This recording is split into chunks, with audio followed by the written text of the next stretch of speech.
வணக்கம் happy traders zone viewers. நம்ம சேனலில் stock market, IPO, mutual fund, investment and trading பற்றின எஜுகேஷனல் கண்டென்ட் வீடியோ ஷேர் பண்ணிட்டு வந்துட்டு இருக்கோம். இது வரைக்கும் சேனலை சப்ஸ்கிரைப் பண்ணி சப்போர்ட் பண்ணிட்டு இருக்கிற எல்லா நண்பர்களுக்கும் என்னோட மனமார்ந்த நன்றி. மேலும் சப்ஸ்கிரைப் பண்ணாதவங்க உடனே நம்ம சேனலை சப்ஸ்கிரைப் பண்ணிட்டு அந்த பெல் ஐக்கானையும் தட்டி விடுங்க. எங்களுக்கு இது மிகப்பெரிய ஒரு மோட்டிவேஷனலாக இருக்கும் நண்பர்களே. வாங்க நாம இன்னைக்கான வீடியோக்குள்ள போகலாம். ஹாப்பி ட்ரேடர்ஸ் ஜோன்ல கொடுக்குற கண்டென்ட் எஜுகேஷன் பர்பஸ்க்கு மட்டுமே பிரசன்டரோட பர்சனல் எக்ஸ்பீரியன்ஸ் பேஸ் பண்ணது. நாங்கள் செபி ரிஜிஸ்டர்ட் அனலிஸ்ட் இல்ல, ஸோ இது ஃபினான்ஷியல் அட்வைஸ்னு எடுத்துக்காதீங்க. இந்த வீடியோவை நீங்கள் பார்ப்பதன் மூலம் இதில் உள்ள பொதுப்பு துதப்பை நீங்கள் ஏற்றுக்கொள்கிறீர்கள் என நாங்கள் கருதுகிறோம். ஹாய் நண்பா, இந்த வீடியோவில் நம்ம என்ன பார்க்க போதும் அப்படின்னாக்கா இண்டிகியூப் ஸ்பேசஸ் அப்படின்ற கம்பெனியோடைய ஐபிஓ பற்றின ஃபுல் ரிவ்யூ பார்க்க போதும். ப்ளஸ் அந்த கம்பெனியோடைய grey market premium, strength and risk, valuation, peer comparisons, இது ஒரு ஆப்பர்ச்சுனிட்டியா இல்லையா, இது எல்லாமே நம்ம இப்போ இன்னைக்கு நம்ம தமிழ் மொழியில பார்க்க போதும்.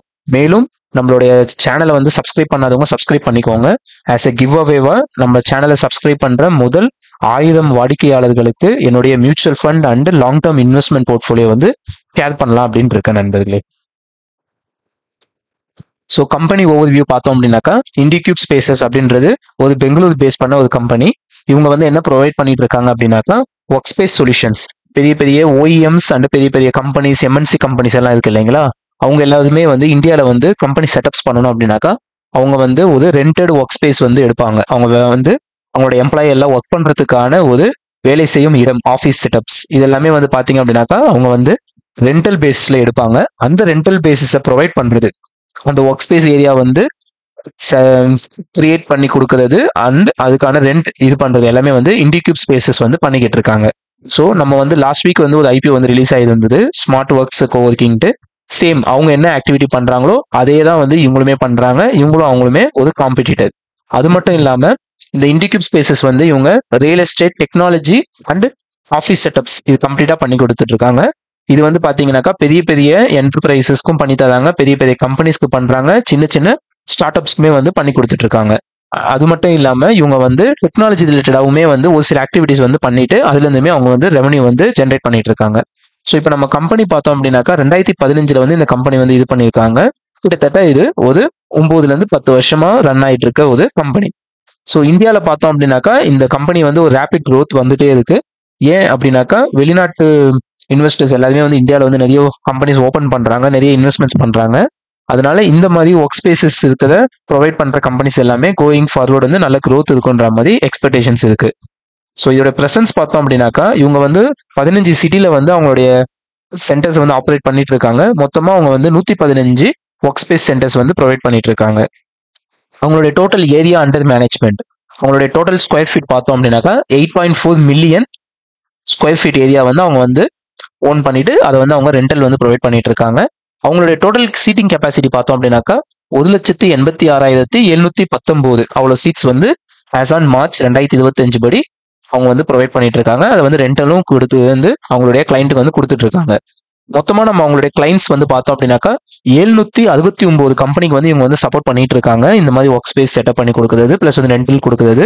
அவங்களோட மேஜர் யாரெல்லாம் கான்ட்ரிபியூட்டர்ஸ் பார்த்தோம் அப்படின்னாக்கா Myntra, Zerodha, Siemens, Narayana Health, upGrad, Juspay and NoBroker, இந்த ஆர்கனைசேஷன்ஸ்க்கு எல்லாருக்குமே ஒர்க் ஸ்பேஸ் ப்ரொவைட் பண்ணிட்டு இருக்காங்க. ஸோ அடுத்து அவங்களோட பிசினஸ் மாடல்ன்றது நம்ம பார்த்துட்டோம். அவங்களுடைய மேஜர் ரெவன்யூ எங்கேருந்து வருது அப்படின்னாக்கா இந்த மாதிரி ஒர்க் ஸ்பேஸ் கிரியேட் பண்ணி அதை அவங்க ரெண்டல் விட்டு இன்கம் ஜென்ரேட் பண்றாங்க. ஸோ இவங்க பார்த்தோம் அப்படின்னாக்கா ஹப் ஆஃபீஸ் பண்ணி தராங்க. அதாவது ஒரு ஃபுல் பில்டிங்குமே ரெடி பண்ணி ஒரு கேம்பஸாவே ஒரு சில கம்பெனிக்கு ப்ரொவைட் பண்றாங்க. ஸோ அவங்க 2 பில்டிங் 3 பில்டிங் இருக்கும், ஒரு என்டையர் கேம்பஸாவே ஒரே ஒரு கம்பெனி கொடுப்பாங்க. அதுவுமே பண்றாங்க. இது இல்லாம satellite branches, so either Chennai சிட்டிக்குள்ளேயோ இல்லை சென்னை சிட்டிக்கு வெளியேவோ ஒரு 50 பேர் இல்லை 100 பேர் அந்த மாதிரி ஒர்க் பண்றதுக்கான சின்ன சின்ன ஒர்க் ஸ்பேசஸ்மே பண்ணி கொடுத்துட்டு இருக்காங்க. ஸோ பெரிய பெரிய எம்என்சிஸ் பார்த்தீங்க அப்படின்னாக்கா அவங்களுடைய ஃபங்க்ஷனாலிட்டிக்கு ஏற்ற மாதிரி நியர்பைல இருக்கணும். ஒரு சில ஃபங்க்ஷனாலிட்டி சென்னை சிட்டிக்குள்ள இருக்கணும், ஒரு சிலது சென்னைக்கு வெளியில இருக்கணும், அவங்களுடைய பிளான்ட்டுக்கு நியர்பைல இருக்கணும்னு எக்ஸ்பெக்ட் பண்ணுவாங்க. அந்த மாதிரி இருக்கும்போது அவங்கவுங்க கேட்குற சைஸுக்கு ஏற்ற மாதிரி அண்ட் அந்த எம்ப்ளாயி எவ்வளோ சீட்ஸ் வேணுமோ அதுக்கேற்ற மாதிரி அவங்க சேட்டலைட் ஆஃபீஸுமே அவங்க ப்ரொவைட் பண்றாங்க. ஹப் ஆஃபீஸுமே ப்ரொவைட் பண்ணி கொடுத்துட்டு வராங்க. ஸோ இவங்க நம்ம டெக்னாலஜிலையும் இருக்கிறாங்கன்ற மாதிரி நம்ம பார்த்தோம் இல்லைங்களா. அதுல என்ன பண்றாங்க அப்படின்னாக்கா ஸோ கேட்டரிங், டிரான்ஸ்போர்ட், அதுக்கப்புறம் ஐடி சப்போர்ட், ஃபர்னிச்சர்ஸ் இதெல்லாமே பண்றாங்க. இதுல இவங்க ஒரு அப்ளிகேஷன் மெயின்டைன் பண்ணிட்டு இருக்காங்க. அதுல நம்ம மீட்டிங் ரூம் புக்கிங்ஸ் அதெல்லாமே பண்ணலாம். ஸோ இவங்களுடைய இதெல்லாமே வேல்யூ ஆடட் சர்வீசஸா ப்ரொவைட் பண்றாங்க. இந்த வேல்யூ ஆடட் சர்வீசஸ்ல வந்து பார்த்தோம் அப்படின்னாக்கா அவங்களுக்கு 12.7% வந்து அவங்களோட ரெவன்யூ வந்து கான்ட்ரிபியூட் வந்து இதுவாயிருக்கு. ஸோ ஒர்க் ஸ்பேஸ் மட்டும் அவங்க ப்ரொவைட் பண்றது இல்லாம கேட்டரிங், டிரான்ஸ்போர்ட், ஐடி சப்போர்ட், அப்போதான் ஃபர்னிச்சர்ஸ் இதுவுமே வந்து அவங்க வந்து அந்த எம்என்சி கிளைண்ட்டுக்கு வந்து சப்போர்ட் பண்ணிட்டு இருக்காங்க.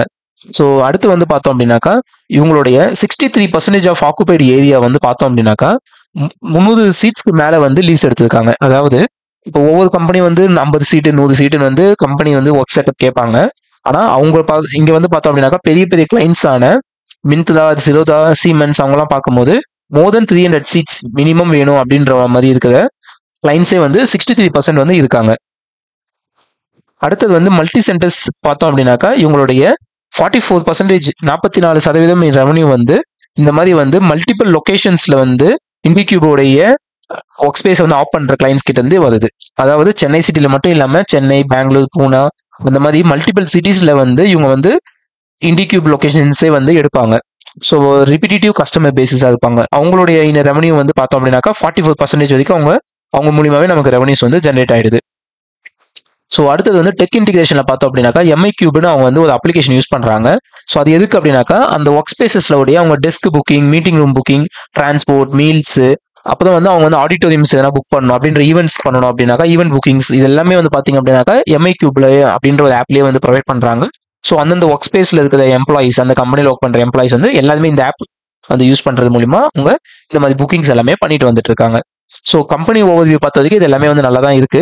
ஸோ இப்போ நம்ம வந்து ஐபிஓ டீடைலுக்குள்ள போயிடலாம். ஐபிஓ டீடைல் பார்த்தோம் அப்படின்னாக்கா இவங்க வந்து 700 கோடிக்கு வந்து ஐபிஓ வராங்க. இதுல ஃப்ரெஷ் இஷ்யூ வந்து பார்த்தோம் அப்படின்னா 650 கோடியா இருக்கு. இதுல வந்து 462.6 கோடி வந்து நியூ சென்டர் எக்ஸ்பான்ஷன். அவங்க வந்து புதுசா வந்து ஆஃபீஸ் செட்டப்ஸ் வந்து நியூவா எக்ஸ்டென்ஸ் பண்ண போதும் அப்படின்னு சொல்லிட்டு அதுக்காக வந்து 462.6 கோடி வந்து ஃபண்ட் அலோகேட் பண்றாங்க. மிச்சம் 93 கோடி வந்து அவங்களுடைய கடனை வந்து அடைக்கிறதுக்காக யூஸ் பண்றாங்க. ரிமைனிங் இருக்கிற அமௌண்ட்டை வந்து ஜென்ரல் கார்பரேட் அட்மின் பர்பஸ்க்காக யூஸ் பண்ணதா வந்து அவங்க சொல்லியிருக்காங்க. ஆஃபர் ஃபார் சேல் வந்து பார்த்தோம் அப்படின்னாக்கா இது ஆஃபர் ஃபார் சேல்ன்றதுனால ஆல்ரெடி வந்து அந்த கம்பெனில வந்து பங்காளதா இருப்பாங்க, ப்ரொமோட்டர்ஸா இருப்பாங்க. அவங்க வந்து ரிஷிதாஸ் அண்ட் மேக்னா அகர்வால் அப்படின்றவங்க வந்து 2.1 மில்லியன் ஷேர்ஸை வந்து 50 கோடிக்கு வந்து இதுல ஆஃபர் ஃபார் சேல்ல விற்கலாம் அப்படின்ற மாதிரி இது பண்ணி இவங்களோட பிரைஸ் பேண்ட் வந்து பார்த்தோம் அப்படின்னாக்கா $225 இருந்து $237 வரைக்கும் பெர் ஷேர் சொல்லியிருக்காங்க. இது வந்து ஓவர் சப்ஸ்கிரைப் ஆகுன்றதுனால நம்ம $237 அப்படிதான் அப்ளை பண்ணணும், கட் ஆஃப் பிரைஸ்ல தான் அப்ளை பண்ணணும். ஸோ லாட் சைஸ் வந்து பார்த்தோம் அப்படின்னாக்கா 63 ஷேர். மினிமம் இன்வெஸ்ட்மெண்ட் வந்து $14,931 வேணும். ஸோ ரீட்டைலர் இன்வெஸ்ட்மெண்ட்ஸ்ல வந்து நம்ம மேக்ஸிமம் 1,99,103 வரைக்கும் அப்ளை பண்ணலாம். அது வந்து 13 லாட் நண்பர்களே. ஸோ ஐபிஓ டீடைல்ஸ் ஈவெண்ட்ஸ் வந்து நம்ம பார்த்தோம் அப்படின்னாக்கா ஆங்கர் இன்வெஸ்டர்ஸ் வந்து ஜூலை 22 வந்து பிட்டிங் இது பண்றாங்க. ஐபிஓ ஓப்பன்ஸ் வந்து ஜூலை 23, ஐபிஓ க்ளோஸ் ஆகுது வந்து ஜூலை 25, அலாட்மெண்ட் ஃபைனலைசேஷன் வந்து ஜூலை 28, ரீஃபண்ட் இனிஷியேஷன் வந்து ஜூலை 29, ஷேர்ஸ் கிரெடிட் ஆகுதுமே வந்து அன்னைக்கே வந்து நம்மளோட டிமெட்ல வந்து ஷேர்ஸ்மே கிரெடிட் ஆயிடும். ஸோ இவங்க வந்து லிஸ்டிங் வந்து பார்த்தோம் அப்படின்னாக்கா ஜூலை 30 வந்து என்எஸ்சி அண்ட் பிஎஸ்சி ரெண்டுத்திலுமே வந்து லிஸ்டிங் வந்து ஆகுறாங்க. ஸோ இன்வெஸ்டர் அலோகேஷன்ஸ் பார்த்தோம் அப்படின்னாக்கா இது வந்து ஒரு லாஸ் மேக்கிங் கம்பெனியா இருக்கு. அந்த ரீசன்னால ரீட்டைலர் இன்வெஸ்டர்ஸ்க்கு வந்து வெறும் 10% தான் வந்து அலோகேஷன் இது பண்றாங்க. நான் இன்ஸ்டிடியூஷனல் இன்வெஸ்டர்ஸ்க்கு வந்து 15%, குவாலிஃபைடு இன்ஸ்டிடியூஷனல் பையர்ஸ்க்கு வந்து பார்த்தோம் அப்படின்னாக்கா அப் டு 75% வரைக்கும் அவங்க அலோகேஷன் வந்து ப்ரொவைட் பண்ணியிருக்காங்க. ஸோ இந்த குவாலிஃபைடு இன்ஸ்டிடியூஷனல் பையர்ஸ்ல வந்து mutual funds and anchor investors அப்படின்ட்டு எல்லாருமே வந்து சப்ஸ்கிரைப் பண்ணுவாங்க. ஸோ இது வந்து 10% தான் வந்து ரீட்டைலர் இன்வெஸ்டர்ஸ்ன்றதுனால இது வந்து ரீட்டைலருக்கு கிடைக்கிறதுக்கான பாசிபிலிட்டிஸ் ரொம்பவே கம்மியாக தான் இருக்கு. ஸோ நீங்க வந்து இந்த ஐபி வந்து அப்ளை பண்றீங்களா இல்லையான்றதை நம்மளோட கமெண்ட் செக்ஷன்ல போடுங்க. நான் அப்ளை பண்றேனா இல்லையான்றதை நீங்க தெரிஞ்சுக்க இந்த வீடியோ முழுமையா பாருங்க. வீடியோட எண்டில் என்னுடைய டிசிஷனை நான் வந்து சொல்றேன். ஸோ நம்ம இந்த கம்பெனியோட ஃபினான்ஷியல்ஸ் பார்த்தோம் அப்படின்னாக்கா அவங்களுடைய ரெவன்யூ வந்து ஏதாவது வந்து இன்க்ரீஸ் ஆகிட்டே தான் இருக்கு. அண்ட் அவங்களோட எக்ஸ்பென்சஸ்மே நம்ம பார்த்தோம் அப்படின்னாக்கா வந்து இன்க்ரீஸ் ஆகிட்டே தான் இருக்கு. ஏன் அப்படின்னாக்கா இவங்க வந்து ஒரு ஒர்க் ஸ்பேஸ் செட்டப் பண்ணி தருதுன்றதுனால அவங்க வந்து பெரிய பெரிய அமௌண்ட் வந்து அவங்க வந்து லீசிங் எடுக்கணும். பெரிய பெரிய லேண்டு அண்ட் ஒர்க் ஸ்பேஸ் எல்லாமே அவங்க வந்து லீசிங் எடுக்கணும். லீசிங் எடுத்து அதை டெவலப்மெண்ட் பண்ணணும். அதுக்கப்புறம் தான் அவங்க வந்து ரெண்டல் கொடுத்துட்டு குட்டி குட்டி அமௌண்ட்டாக தான் வந்து இன்கம் ஜென்ரேட் பண்ண முடியும். ஸோ அதனால அவங்களுடைய இனிஷியல் கேபிட்டல் வந்து அவங்க டிப்ளாய் பண்ணுறது வந்து அதிகமாக இருக்கும். அப்படின்றதுனால அவங்களுடைய எக்ஸ்பென்சஸ் வந்து ரொம்பவே அதிகமாக தான் இருக்கும். ஸோ இப்போ வந்து பார்த்தோம் அப்படின்னாக்கா ரெவன்யூ வந்து 2021 ஃபினான்ஷியல் இயர் 2021 வந்து 355 கோடியா இருக்கு. ஃபினான்ஷியல் இயர் 22 வந்து 601, financial year 23 867, financial year 24 1100, financial year 25 வந்து 1059. கிட்டத்தட்ட கடந்த 5 வருஷத்துல நம்ம பார்த்தோம் அப்படின்னாக்கா அவங்க 3 மடங்கு வந்து அவங்களோட ரெவன்யூ வந்து இன்க்ரீஸ் ஆயிருக்கு. ஆனா கடன் எக்ஸ்பென்சஸ் வந்து பார்த்தோம்னாக்கா ஒரு 2 மடங்கு கிட்ட வந்து அப்படி வந்து எக்ஸ்பென்சஸ் வந்து டபுளுக்கும் மேல ஆயிருக்கு. ஸோ ரெவன்யூ வந்து நல்லாவே தான் ஜென்ரேட் ஆயிருக்கு. எக்ஸ்பென்சஸ் வந்து கொஞ்சம் தான் வந்து எக்ஸ்பென்சஸ் இருக்கு. நம்ம இப்போ ப்ராஃபிட் ஆஃப்டர் டேக்ஸ் பார்த்தோம் அப்படின்னாக்கா அவங்க 2021 வந்து 188 கோடி வந்து லாஸ் மேக் பண்ணியிருக்காங்க. அப்படியே வந்து அவங்களோட லாஸ் வந்து இது வந்து இன்க்ரீஸ் ஆகிட்டு தான் வந்திருக்கு. 2024 பார்க்கும்போது 139 கோடி வந்து லாபம் பண்ணியிருக்காங்க. அதை பேஸ் பண்ணி தான் இப்போ ஐபிஓ இது பண்ணியிருப்பாங்கன்னு நினைக்கிறேன். ஆனால் 2025 பார்க்கும்போது நமக்கு வந்து 157 கோடி வந்து நெகட்டிவ் ரிட்டர்ன்ஸ் தான் இது பண்ணியிருக்காங்க. ஸோ இது ஏன் வந்து நெகட்டிவ் பாசிட்டிவ் வருது அப்படின்னாக்கா இந்த கம்பெனி வந்து இந்த மாதிரி ஐபிஓ அண்ட் புது செட்டப்ஸ் வந்து பண்ணுவாங்க. புது செட்டப்ஸ் பண்ணும்போது அந்த டைம்ல அவங்க புது லேண்டை வந்து லீஸ்க்கு எடுக்கணும். அதுல வந்து பெரிய அமௌண்ட் வந்து போய் லாக் ஆயிடும். இல்ல ரெண்டல் எடுத்தாலுமே வந்து ஒரு செக்யூரிட்டி டெபாசிட்ஸ் நிறைய கொடுப்பாங்க. அதுக்கப்புறம் வந்து அந்த லேண்டை வந்து 0 to ஒர்க் ஸ்பேஸ் ஒரு ப்ராப்பரான ஒர்க் ஸ்பேஸ்க்கு ரெடி பண்றதுக்கு நிறைய இன்வெஸ்ட்மெண்ட்ஸ் வந்து அவங்க பண்ண வேண்டியது இருக்கும். அந்த டைம்ல எல்லாம் பார்க்கும்போது அவங்களுடைய ரெவன்யூவை விட அவங்களோட எக்ஸ்பென்சஸ் வந்து அதிகமாக தான் இருக்கும். அதனால அவங்களுடைய லாஸ்மே வந்து அதிகமாக வந்து அவங்க போஸ்ட் பண்ணியிருக்காங்க. ஆனால் அவங்களோட டோட்டல் அசட்ஸ் நம்ம பார்த்தோம் அப்படின்னாக்கா ஏது வந்து அவங்களோட டோட்டல் அசட்ஸ் வந்து இன்க்ரீஸ் ஆகிட்டு தான் வந்துட்டு இருக்கு. ஏன் அப்படின்னாக்கா அவங்க இன்வெஸ்ட் பண்ற அண்ட் அவங்க பண்ற எக்ஸ்பென்சஸ் எல்லாமே வந்து ஒரு அசட்டா கிரியேட் பண்றாங்க. அதை வச்சு தான் வந்து வாடகைக்கு ரெண்ட்டுக்கு கொடுத்து அவங்க வந்து இன்கம் வந்து ஜென்ரேட் பண்றாங்க. ஸோ வேல்யூவேஷன் வைஸ் பார்த்தோம் அப்படின்னாக்கா இவங்க வந்து 237 ரூபாயில வந்து சப்ஸ்கிரைப் ஆகுது ஐபிஓ. ஸோ அதை பேஸ் பண்ணி பார்க்கும்போது இவங்களோட மார்க்கெட் கேபிட்டலைசேஷன் வந்து 5000 கோடி வரைக்கும் வரும்ன்ற மாதிரி இருக்கு. நம்ம இவங்க வந்து லாஸ் மேக்கிங் கம்பெனின்றதுனால ஏர்னிங்ஸ் வந்து நெகட்டிவ்ல இருக்கு. நெகட்டிவ்ல வந்து -7.65 ரூபாய் இருக்கு. நெட் வேல்யூ அசெட் பார்த்தோம் அப்படின்னாக்கா -0.24 பைசா பெர் ஷேர் தான் இருக்கு. பிரைஸ் டு ஏர்னிங்ஸ்மே வந்து பி ரேஷியோ கால்குலேட் பண்ண முடியாது. அண்ட் இபிட்டா மார்ஜின் வந்து பார்த்தோம் அப்படின்னாக்கா 58% இருக்கு. ரிட்டர்ன் ஆன் கேபிட்டல் எம்ப்ளாய்டு வந்து இது 34% இருக்கு. இந்த ரெண்டு பேராமீட்டருமே வச்சு பார்க்கும்போது ஒரு நல்ல பாசிட்டிவான ஸ்ட்ராங் growth இருக்கிற கம்பெனியா தான் தெரியுது. ஆனால் வந்து லாஸ் மேக்கிங்ன்றதுனால நெகட்டிவ் பில இருக்கு. இது வந்து ஒரு மேஜர் அலர்ட்டாவும் நம்ம பார்க்க வேண்டியதா இருக்கு. ஸோ இந்த கம்பெனியோட ஸ்ட்ரென்த் அப்படின்னு நம்ம பார்த்தோம் அப்படின்னாக்கா இவங்க வந்து பெரிய என்டர்பிரைஸ் ஃபோக்கஸ்டாக தான் இருக்காங்க. பெரிய எம்என்சி கம்பெனிஸ்க்கு தான் வந்து ஒர்க் ஸ்பேஸ் ப்ரொவைட் பண்ணிட்டு இருக்காங்க. அண்ட் அதுவுமே இல்லாமல் அவங்களுடைய 63% ஆஃப் இது வந்து பார்த்தோம் அப்படின்னாக்கா 300க்கும் மேற்பட்ட சீட்ஸ் அலோகேஷன்ஸ் இருக்கிற கிளைண்ட்டை தான் வந்து அவங்க வந்து 63%க்கு மேலே வச்சிருக்காங்க. அவங்களோட growthமே வந்து பார்த்தோம் அப்படின்னாக்கா 35% வந்து சிஏஜியால தான் growth இருக்கு. ஸோ இன்கம் ரெவன்யூவோட growth வந்து லாஸ்ட் 2 இயர்ஸ்ல வந்து ரொம்ப சூப்பராகவே பண்ணியிருக்காங்க. நம்ம ப்ரீவியஸ் ஸ்லைட்ல பார்த்த மாதிரி அவங்களுடைய இபிட்டா மார்ஜினுமே வந்து ஸ்ட்ராங்கா வந்து இன்க்ரீஸ் ஆயிருக்கு. அது மட்டும் இல்லாமல் அவங்க டெக் சர்வீசஸ்லுமே வந்து அவங்களுடைய ஒரு பாதத்தை வந்து பதிச்சிருக்காங்க. அதுதான் அந்த எம்ஐக்யூப் ஆப். அது இல்லாமல் அவங்க வந்து வேல்யூ ஆடட் சர்வீசஸும் ப்ரொவைட் பண்ணிட்டு வராங்க. லைக் ஃபர்னிச்சர்ஸ் லீஸ் கொடுக்குறது அந்த மாதிரி. இது மட்டும் இல்லாமல் அவங்களுடைய பிரசன்ஸ் வந்து பார்த்தோம் அப்படின்னாக்கா நேஷனல் லெவல் பிரசன்ஸ்மே இருக்கு. ஸோ பெரிய Tier 2 சிட்டிஸ்லயுமே வந்து அவங்க வந்து பிரசன்ட் ஆகிட்டு இருக்காங்க. இதெல்லாமே வந்து நம்ம ஸ்ட்ரென்த்தா பார்க்க வேண்டியதா இருக்கு. ரிஸ்க் அப்படின்னு நம்ம பார்த்தோம்னா நம்ம ஆல்ரெடி பார்த்த மாதிரி அவங்களுடைய ப்ராஃபிட் வந்து நெகட்டிவாகவும் இருந்திருக்கு. விச் மீன்ஸ் லாஸ் போஸ்ட் பண்ணியிருக்காங்க. அதனால வந்து அவங்களோட இபிஎஸ் அண்ட் பி ரேஷியோ வந்து நெகட்டிவ்ல இருக்கு. ஸோ ஹெவி லீஸ் கமிட்மெண்ட்ஸ்ன்றது வந்து என்ன அப்படின்னாக்கா அவங்களோட மெஜாரிட்டி ஆஃப் இன்கம் வந்து அவங்க லேண்டை வந்து 100 இயர்ஸ் 50 இயர்ஸ்க்கு லீஸ் எடுப்பாங்க. அதனால வந்து ஒரு பெரிய அமௌண்ட்டை வந்து அந்த லேண்ட் ஓனர்ஸ்க்கு வந்து லீஸ் எடுக்கிறதுக்கு கொடுப்பாங்க. ஸோ இதனால வந்து ஒரு பெரிய அமௌண்ட் வந்து போயிட்டு அவங்க கிட்ட வந்து லாக் ஆகிடும். செக்யூரிட்டி டெபாசிட்டா போயிட்டு ஹோல்ட் ஆகிடும். ஸோ இவங்களோட பெங்களூர் டிபெண்டன்சி வந்து நம்ம பார்த்தோம் அப்படின்னாக்கா 65% ஆஃப் அவங்களோட அசட்ஸ் வந்து எல்லாமே வந்து பெங்களூர்ல தான் வந்து வச்சிருக்காங்க. ஸோ டெப்ட் ப்ரெஷர் வந்து பார்த்தோம் அப்படின்னாக்கா ஸோ இந்த ஐபிஓ வரதுக்கு முன்னாடி வந்து 349 கோடி வந்து அவங்களுக்கு கடன் வந்து இருக்கு. ஸோ கிரே மார்க்கெட் பிரீமியம் வந்து பார்த்தோம் அப்படின்னாக்கா ஆஸ் ஆன் ஜூலை 18 வந்து பார்க்கும்போது 40 ரூபா கிரே மார்க்கெட் பிரீமியம் மாதிரி இருக்கு. ஸோ எக்ஸ்பெக்டட் லிஸ்டிங் வந்து நம்ம பார்த்தோம்னா 277 ரூபா வரைக்கும் வரதுக்கான பாசிபிலிட்டிஸ் இருக்கு. அதை வச்சு பார்க்கும்போது எக்ஸ்பெக்டட்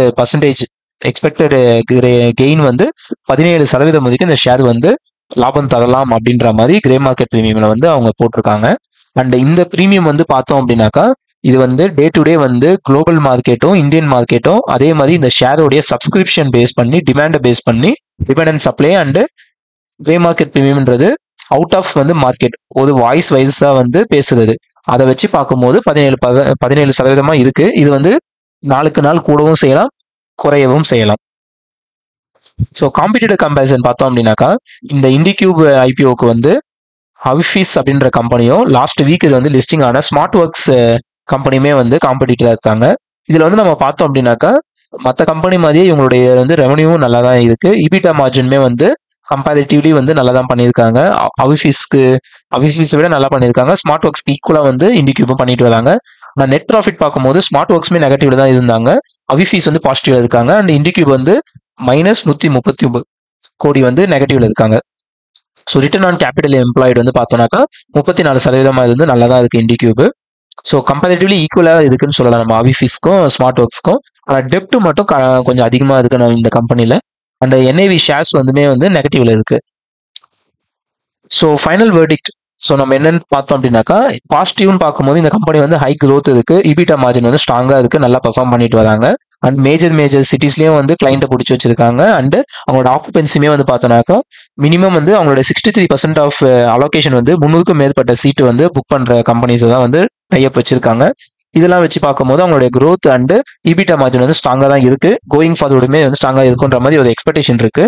ஆனா வந்து நம்ம நெகட்டிவ் சைட்ல பார்த்தோம் அப்படின்னாக்கா அவங்க வந்து லாஸ் புக் பண்ணியிருக்கிறதுனால அவங்களோட இபிஎஸ் அண்ட் பி ரேஷியோ எல்லாமே வந்து நெகட்டிவ்ல இருக்கு. ஸோ நீங்க வந்து ஒரு லாங் டேர்ம் இன்வெஸ்டர் அப்படின்னாக்கா நீங்க ஸோ இதுல வந்து ஒரு 10 வருஷம் 20 வருஷம் நம்ம வந்து இன்வெஸ்ட் பண்ணி பார்க்கறோம் அப்படின்னும் போது நீங்க வந்து ஒரு நல்ல ஃபண்டமெண்டல் ஸ்டாக் இதே ஃபீல்ட்ல வந்து எடுத்துட்டு நீங்க வந்து இது பண்ணலாம். ஸோ இதை வந்து ஒரு லிஸ்டிங் கெயினுக்காக வேணாக்கா நீங்க வந்து பார்க்கலாம். அண்ட் நீங்க லாங் டேர்ம் வந்து இது பண்றீங்க அப்படின்னாக்கா நீங்க வந்து அவிஃபீஸ் அதுவுமே வந்து நீங்க பார்க்கலாம். அண்ட் ஸ்மார்ட் ஒர்க்ஸ்மே வந்து நல்லா இருக்கான்றதையும் நீங்க பார்க்கலாம். ஸோ என்னோட ஃபைனல் ஒப்பீனியன் வந்து நான் அப்ளை பண்ண போதனா இல்லையா அப்படின்னு கேட்டிங்க அப்படின்னாக்கா, ஸோ அதுதான் ஒரு கியூரியஸான விஷயம். ஸோ நான் வந்து இந்த ஐபிஓ வந்து எங்கள் ஃபேமிலி மெம்பர்ஸில் இருக்கிற எல்லா அக்கௌண்ட்லேருந்துமே வந்து அப்ளை பண்ணலாம் அப்படின்ட்டு தான் இருக்கேன். ஸோ இன்கேஸ் என்னுடைய ஃபைனல் டிசிஷன் எதனா மாறிடுச்சு அப்படின்னாக்கா நம்மளுடைய டெலிகிராம் சேனலில் வந்து நான் வந்து மெசேஜ் போஸ்ட் பண்ணுறேன். ஸோ நன்றி நண்பர்களே. நம்மளுடைய யூடியூப் சேனலை வந்து லைக் பண்ணுங்க. அண்ட் இந்த வீடியோ உங்களுக்கு பிடிச்சிருந்ததுனாக்கா கமெண்ட் பண்ணுங்க. உங்களுக்கு பிடிக்கலனாலும் என்ன ரீசன்றதை கமெண்ட் பண்ணுங்க. உங்களுக்கு வேற ஏதாச்சும் வீடியோஸ் வேணாலும் கமெண்ட் பண்ணுங்க. இந்த வீடியோ வந்து உங்களோட நண்பர்களுக்கு ஷேர் பண்ணிட்டு நம்ம சேனலை சப்ஸ்கிரைப் பண்ணி நம்மளுடைய குடும்பத்தில் நீங்களும் ஒரு ஆளா வந்து இணைங்க. நன்றி நண்பர்களே.